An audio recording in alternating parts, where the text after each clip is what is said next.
Bellingham est-il plus fort que Pedri? Jude Bellingham, un milieu box-to-box qui parcourt le terrain, il a des récupérations de balles, il défend très bien, il attaque aussi, il a des passes D et il a beaucoup de buts pour un milieu. Pedri est-il plus fort que Bellingham? Pedri est un milieu créatif, un milieu qui est aussi très défensif parce que c'est le milieu qui a le plus de récupération de balles cette saison.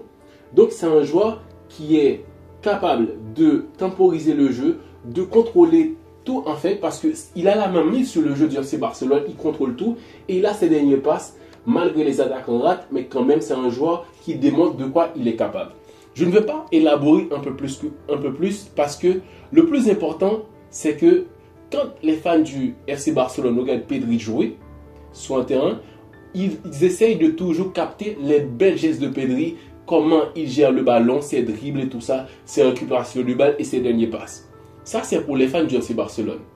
Quand les fans du Real Madrid regardent Bellingham sur le terrain, ils essayent de retenir les buts de Bellingham, ses passes décisives et ses récupérations de balle et comment il est puissant. Il n'y a aucun problème. Parce que ce sont deux profils différents. Bellingham, il parcourt le terrain, il est très physique, c'est vrai. Et il marque beaucoup de buts, il a des passes D. Pedri, c'est un milieu créatif. Il contrôle le jeu, il a la main mise sur tout en fait. C'est lui qui temporise quand l'équipe doit aller presser, pousser, tout ça. C'est Pedri qui contrôle le jeu. Donc, deux joueurs différents, mais qui sont vraiment cruciaux dans leur équipe. Le problème, c'est que quand les fans du Real Madrid regardent Pedri, ils essayent de retenir les mauvaises choses de Pedri pour en parler. C'est que Pedri, il peut faire un match génial, mais quand Pedri, il rate une passe, quand Pedri, il ne marque pas, on va dire, ouais, Pedri, il n'a pas marqué. Pedri n'a fait pas de passe D. Pourtant, Pedri a été bon dans le match parce que c'est lui qui a su contrôler le temps fort du Barça. Et quand il y a, dans le temps faible aussi, il garde le ballon, ils essayent de tout contrôler. C'est lui, en fait, qui gère le rythme de l'équipe. Quand les fans du Barça regardent Bellingham, c'est pareil. Ils essayent de capter les mauvaises passes de Bellingham quand il s'énerve sur le terrain, quand il n'a pas marqué. Surtout cette saison, au début, Bellingham n'avait pas marqué de but. On dit, ouais, mais franchement, c'était ça, le troisième, et le ballon d'or et tout ça. Non, c'est là le problème. Ce sont deux profils différents. Pedri aurait pu jouer aux côtés de Bellingham, Bellingham aurait pu jouer aux côtés de Pedri parce que ce sont deux joueurs qui peuvent se complémenter dans le sens qu'ils sont très défensifs et Bellingham très explosif dans le jeu parce que c'est un joueur qui est dans l'action. Tu peux le voir, tu peux le remarquer très vite.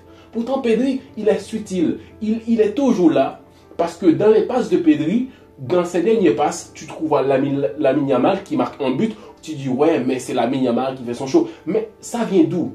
D'un milieu qui sait quand il doit passer le ballon et quand le retenir. Pourtant, Bellingham, c'est un joueur plus dans l'action. Il est là, il est explosif, il est là, il veut marquer sur une dernière passe, une centre, il va mettre la tête, il essaye de tout faire pour marquer ou faire une passe D. Tu vas le voir dans le jeu. Mais Pedri, c'est le joueur que peut-être que tu ne vas pas le remarquer, mais il est toujours là, il est important. C'est quelqu'un qui gère le rythme du jeu du FC Barcelone. Très important. Parce que quand le Real Madrid n'a pas ce genre de joueur en ce moment qui peut gérer le rythme, qui peut sortir de balle et tout ça. Mais Pedri, il gère ça très bien. Est-ce que ça veut dire que Pedri il est meilleur que Bellingham? Ou dans la qualité de Bellingham, est-ce que ça veut dire que Bellingham est meilleur que Pedri? C'est un débat qu'il faut prendre le temps pour laisser les joueurs parce que ce sont deux joueurs qui sont dans leur prime. Les comparer sans objectivité, de dire que ouais, Pedri il est meilleur parce qu'il fait ci, il fait ça, et Bellingham il est pas bon là, c'est mauvais. Parce que en tant que fan, et les fans surtout, ils essayent de te montrer les bienfaits de leur joueur et les mauvaises choses de l'autre. Parce que ce sont deux superbes joueurs. Imagine un peu, on aurait pu croire que Bellingham a plus de récupération de balles que Pedri. Mais non, Pedri a plus de récupération de balles que Bellingham. Le profil de Bellingham donne l'espoir que c'est lui qui peut avoir plus de récupération de balles parce qu'il est puissant, il a des allers-retours de malade. Mais Pedri, il gère ça mieux que Bellingham. Je ne sais pas si le message est passé, dites-moi en commentaire. Parce que quand les fans vont parler de leur joueur préféré ou un joueur qui joue dans leur équipe, ils vont toujours donner les belles stats.